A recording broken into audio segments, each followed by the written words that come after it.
நாலாயிர திவ்ய பிரபந்தத்தில் ஸ்ரீ ஆண்டாளின் திருப்பாவை என்ற தலைப்பில் பக்தி பரவசம் நிறைந்த பாசுரங்களை காணவிருக்கிறோம். ஆங்காங்கே மார்கழி மாதத்தில் திருப்பாவை பாசுரங்கள் பல பல அறிஞர்களாலும் உபன்யாசர்களாலும் விரிவாக கூறப்பட்டு வரும் நிலையில் இப்பதிவு அடியேனின் ஆத்ம திருப்திக்கான சிறு முயற்சியே. சரி, முதலில் 12 ஆழ்வார்களின் திருநாமங்களையும் பிரபந்தம் பிறந்த விதத்தையும் ஆண்டாளின் அவதாரத்தையும் சுருக்கமாக பார்ப்போம். முதல் 3 ஆழ்வார்கள் என்று போற்றப்படும் பொய்கை ஆழ்வார், பூதத்தாழ்வார் மற்றும் பேயாழ்வார் சமகாலத்தில் வாழ்ந்தவர்கள். பின் வந்தவர்கள் திருமழிசை ஆழ்வார், நம்மாழ்வார், மதுரகவி ஆழ்வார், குலசேகர ஆழ்வார், பெரியாழ்வார், ஆண்டாள், தொண்டரடி பொடியாழ்வார், திருப்பானாழ்வார் மற்றும் திருமங்கை ஆழ்வார். பக்தியில் மூழ்கி பரமனையே ஆளும்படியான ஆழ்வார்கள் சன்னதியில் ஒரு அற்புத கன்னிகையே நம் ஆண்டாள் என்னும் பட்டர்பிரான் கோதை. ஒரு மழை காலத்தில் திருக்கோவலூரில் முதல் ஆழ்வார்கள் என்று போற்றப்படும் பொய்கையார், பூதத்தார், பேயாழ்வார் மூவரையும் சிறியதான ஒரு வீட்டின் இடைக்கழியில் ஒருவரையொருவர் அறியாதபடி நிற்க வைத்து அவர்களுடன் திருவிக்கிரமனான பரமன் சேர்ந்து நெருக்க வையம் தகழியா என்ற பிரபந்த பாசுரம் பிறந்தது. 14 லோகங்கள் என்னும் அகல் விளக்கில் 7 சமுத்திரங்களை நெய்யாக வார்த்து கதிரவனை விளக்காக கொண்டு ஒளியூட்டவும் அப்பாசுரத்தை தொடர்ந்து மற்ற ஆழ்வார்களும் அவரவர் பக்தி பாசுரங்களை தர பிரபந்தம் விரிந்தது. 4000 திவ்ய பிரபந்தமானது. ஆனால் காலம் செல்ல செல்ல இப்பிரபந்தங்கள் மறக்கப்பட்டு மறையத் தொடங்கின. பிறகு அவதரித்த நாதமுனிகள் என்ற ஆச்சாரியரின் ஆன்மீக முயற்சியால் நம்மாழ்வாரிடமிருந்து யோக நிலையில் மீண்டும் 4000 கிடைக்க திவ்ய பிரபந்தங்கள் புத்துயிர் பெற்றன. இப்போது கோதை என்னும் ஆண்டாளை நோக்கி நகருவோம்.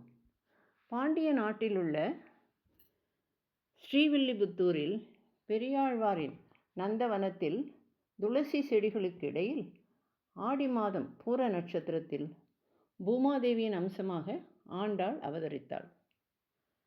தாம் கண்டெடுத்த மழலைக்கு கோதை என்ற திருநாமம் சூட்டி வளர்த்து வந்தார் பெரியாழ்வார். மலர்களை பறித்து மாலை தொடுத்து பரமனுக்கு சாற்றுவதையே பெரும் பாக்கியமாக கொண்டிருந்தார் பெரியாழ்வார். சிறுமியான கோதை அம்மாலையை தான் அணிந்து அழகு பார்த்து பின் ஆழ்வார் பார்ப்பதற்குள் மாலையை கழற்றி விடுவாள். இதொன்றும் அறியாத ஆழ்வார் அம்மாலையை பரமனுக்கு சாற்றிவிட்டு வருவார்.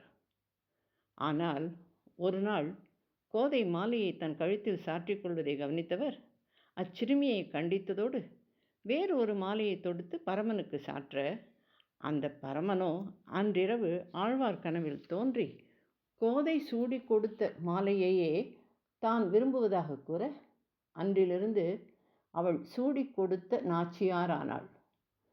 திருமண வயது வந்த கோதை மானிடருக்கு வாழ்க்கைப்பட விரும்பவில்லை என்றும் கண்ணனான அந்த அரங்கனே தன் கணவன் என்றும் உறுதியாக கூற அவ்வாறே அரங்கனும் பெரியாழ்வார் கனவில் தோன்றி திருமண கோலத்துடன் ஆண்டாளை தன்னிடம் அழைத்து வர பணித்தார்.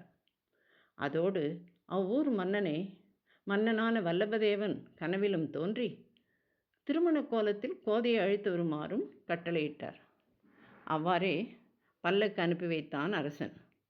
கோதையை அரங்கன் சன்னதிக்கு அழைத்து செல்ல அனைவரும் கொண்டிருக்கும் போதே ஆண்டாள் அரங்கனுடன் ஐக்கியமானாள். இது ஆண்டாள் அரங்கனை மணந்ததின் சுருக்கம். அரங்கனை மணந்த ஆண்டாளின் பெருமையை நம் எம்பெருமானாரான ஸ்ரீ ராமானுஜர் கூறுவதை கேட்போம்.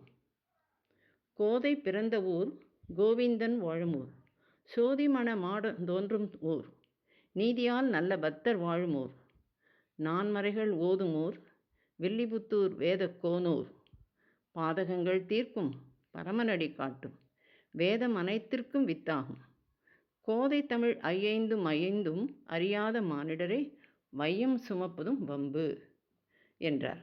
இத்தகு பெருமை கொண்ட ஆண்டாள் பாடிய பிரபந்தங்கள் திருப்பாவை மற்றும் நாச்சியார் திருமொழியாகும். திருப்பாவை வேதாந்தத்தின் சாரமாகும்.